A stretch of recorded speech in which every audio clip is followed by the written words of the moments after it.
जीव स्वयं नित्य निरंतर कर्मों के जाल को रच रहा है और अपने आप को बांध रहा है। आपको मुक्त होना है, बंधना नहीं है। जीव का जन्म कर्मों के अनुबंध से होता है, कर्मों के बंधन से होता है, और उसको अपना ऋण चुकाना होता है। कर्मानुबंध ये बहुत सूक्ष्म विषय है। जैसे आप जिस परिवार में जन्म लिए हैं तो उस परिवार के लोगों से आपका ऋण है, इसलिए उसी परिवार में आप आए हैं। और ऋणानुबंध उसको बिना चुकाए या बिना वसूल किए आप वहां से जाएंगे नहीं। आपको लेना है तो वसूल करना है और देना है तो चुकाना है। ये पूर्व के जन्मों से निश्चित किया गया है। जैसे किसी के यहां पुत्र हुआ, जन्म से ही पैसा खर्चा शुरू हुआ, जो बड़ा हुआ तो उद्दंडता के द्वारा मार पूरे परिवार को क्लेश पर क्लेश देता चला जा रहा है। ये तुम्हारे कर्म का फल है। या ऐसे शक्तिहीन बुद्धिहीन ऐसे पागल पूरे जीवन सेवा करो, तुमसे अपना हिसाब चुकाने के लिए वो आया है। अब परिवार के जो सदस्य जुड़े आके, मतलब पत्नी आते ही पूरी हृदय में आनंद, परिवार में आनंद, और जीवन भर वो आनंद ही सुख देने के लिए उसका जन्म हुआ। वो अपना ऋणानुबंध मुक्त, और आते ही भयंकर क्लेश खड़ा कर दिया, बीच में दीवाल और झगड़ा वैसा, फिर अतरे दिन मारपीट शुरू, कलह अशांति, पूरा जीवन नरक हिसाब करने आए। यहां ऋण चुकाए बिना कोई जा नहीं सकता, ऋण चुकाना पड़ेगा। किसी का ऋण वसूल करना है तो किसी को ऋण चुकाना है, दोनों काम करने होते हैं। अनेक जन्मों में अनेक लोगों के साथ हमने जो बर्ताव किए हैं, अच्छे या बुरे, वो होंगे। अब किसी आदमी को हम जानते नहीं, अचानक मिला, अचानक टक्कर लगा और मार पीट गाली गुप्ता सब कर दिया, चुपचाप सह लो। क्यों? ये आपका हिसाब है, पूर्व का हिसाब। हमारा उससे कोई द्वेष नहीं, कोई संकल्प नहीं। अचानक घटना घटी और हमसे द्वेष करने लगा, हमें पीटने लगा, हमें गालियां दे, ये हिसाब है, चुपचाप सह जाओ। अपने घर का भाई ही भारी दुश्मन बन गया और क्लेश दे, हिसाब है। एक प्रभुदत्त ब्रह्मचारी जी की वाणी में पढ़ा था, एक महात्मा जी भ्रमण करते थे तो उस समय असरफियां चलती थी, मोहरे असरफियां, तो उनको भेंट में देते लोग। तो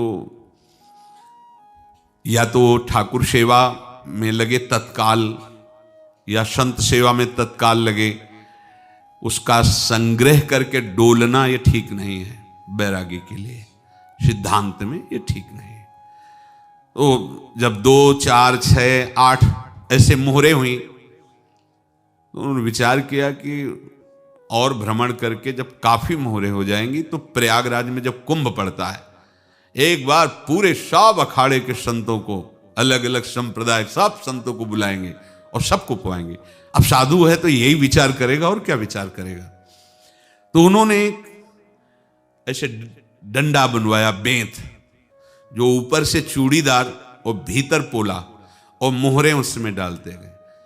और भ्रमण, जहां जहां श्रद्धालु भगत सबके यहां जाना और इच्छा रखना कि एक मोहर तो दे दे दक्षिणा में।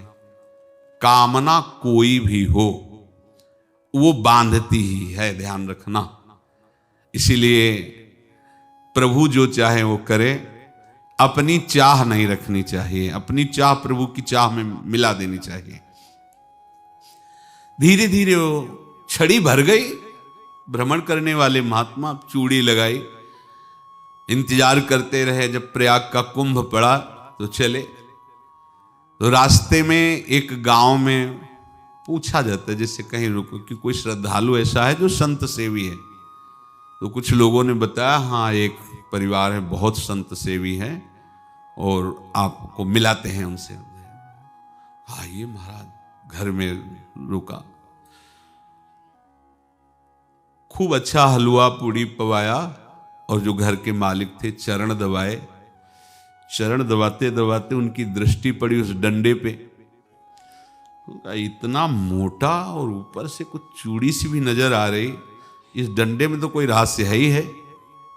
अब महात्मा जी को खवा पिला के सुला दिया। महात्मा जी जब सो गए तो पत्नी से धीरे से कहा, वो डंडा लाओ बाबा जी का डंडा। और वो चूड़ीदार जो ही खोला पलटाया तो सैकड़ों मोहरे। ऐसे संत रोज पधारे भगवान, तुम आनंद हो जाए फिर क्या। पत्नी से कहा, नाप के कंकड़ लाओ। वो तो महात्मा जी तो खाए खीर पूड़ी, आराम से सो रहे। रात में पूरी प्लानिंग करके उसमें कंकड़ भर के चूड़ी लगाकर सिराने रख दिया, सारी मोहरें हटा ली। महात्मा जी आराम से छड़ी उठाए तो वजन पक्का। वैसे बड़े लोग चतुर होते हैं, पर ये नहीं जानते कि कर्म कितना भयानक होता है। और उनकी कोई संतान नहीं थी, पर धन में इतना प्रेम उनको था। बहुत सावधान। साधु महात्माओं के पास जो अर्थ है, गृहस्थी अगर आता वहीं से है, पर अगर उसको जोर जबरदस्ती या किसी छल कपट से, तो वो उसका विनाश ही करता है। आज तक का प्रमाण है। अब उनको ये भाव पता नहीं होगा, या पता होगा तो लोभ के कारण वो उसको मान नहीं पाए होंगे।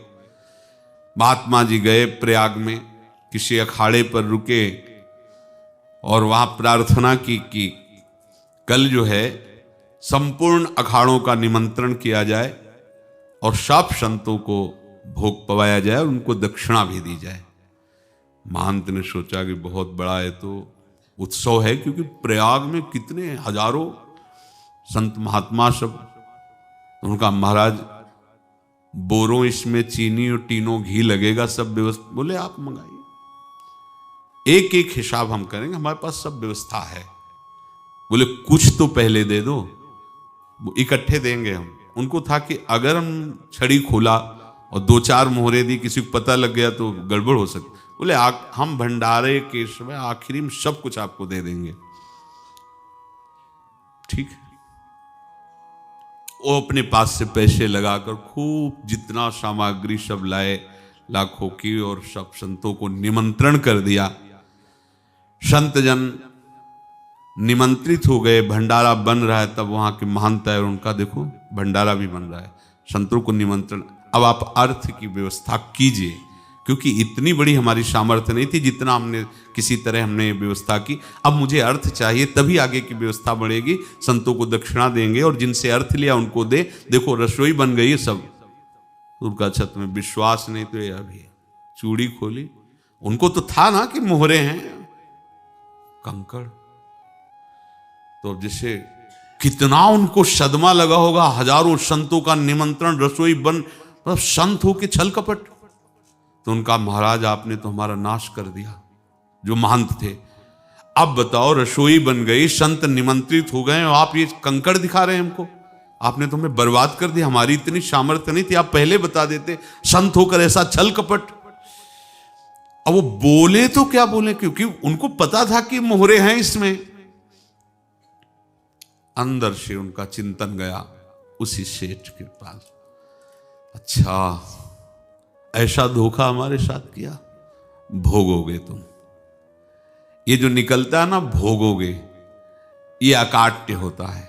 क्योंकि किसी का भी हृदय, मान लो किसी भी जीव जंतु को आप कष्ट दें और उसका हृदय आह भर जाए, तो वो आह वज्र की लेख है, तुम्हें भोगना पड़ेगा। वो देखो भीष्म जी को भोगना पड़ रहा है ना। सांप को ऐसे धनुष की नोक से उठाया और बंबूल के कांटों के ऊपर फेंक दिया, कई दिन तक सेदा हुआ, वो आह भर करके मरा। तो आपको 6 महीने बाणों की सैया पर आह किसी की ना लेना जिंदगी में। कोई ऐसा कोई आह भर करके कह दिया तुम समर्थ हो, हम तो कुछ कर नहीं सकते, और अंदर से दुखी, फिर तुम्हारी सामर्थ्य काम नहीं करेगी, मिट्टी में मिला देगी। फिर ये तो संत थे और भगवत आराधना के लिए, संत आराधना के लिए ही ऐसा किए हुए थे। अब इनका कैसे मुंह दिखाएं, अब क्या करें। सुबह संत जन आएंगे, सबके बीच में हमारी कि देखो इन्होंने, अब क्या करें। गए और संगम में जाके छलांग लगाई, अपने प्राण त्याग दिए। अब उनके तो पास मोहरे थी और व्यापार बढ़ा, और 9-10 महीने बाद ही लड़का हुआ। अब तो उनको कि संत फलीभूत हो गया। देखो व्यापार चल रहा, लड़का नहीं होता था, लड़का भी हो गया। बड़ा आनंद छा रहा है। जब से वो प्रकट हुए और धन की वृद्धि शुरू हो गई, पढ़ाई लिखाई में उनके खर्चा हुआ सब, बस बीमारी शुरू हो गई उनके शरीर में, अब उसमें पैसा जाना शुरू हुआ। इतने आसक्त वो दोनों हो गए कि कुछ भी हो, व्यापार ठप, संपत्ति बेचना शुरू। तो उन्होंने कहा कि बेटा मैं क्या कर सकता हूं तुम्हारे लिए? बोले हमारी अंतिम इच्छा है प्रयाग चलो, और जितने प्रयाग में संत महात्मा सबको एक बार भंडारा करवाओ, हमारी इच्छा अंतिम है, क्योंकि अंतिम यही इच्छा थी। तो बोले अब ज्यादा संपत्ति तो नहीं रह गई, तो बोले घर बेच दो, मेरे लिए ही तो है, बेच दो। मुझे लगता मैं बचूंगा नहीं, पर मेरी अंतिम इच्छा पूर्ण कर दो। घर बेच दिया, जेवर बेच दी, वहां गए। जब संत सेवा की तो बोले मुझे संगम तक ले चलो। संगम तक ले गए और बोले समझे तुम चुराए थे और हमने उसको छीना है, कुछ नहीं रह गया तेरे पास कुछ, अब केवल ममता और आसक्ति में जलकर मर और नरक प्राप्त कर। मैं वही महात्मा हूं जिसकी तूने मोहरे ली थी, शरीर छोड़ दिया। महात्मा को जन्म लेना पड़ा और इनको दुर्गति भोगनी पड़ी। ऋणानुबंध होश में, ऐसा नहीं कि आप जो कर रहे हैं कोई देख नहीं रहा, कोई हिसाब किताब नहीं, जो कर रहे हैं अवश्य में भोक्तव्यम, बहुत सावधान।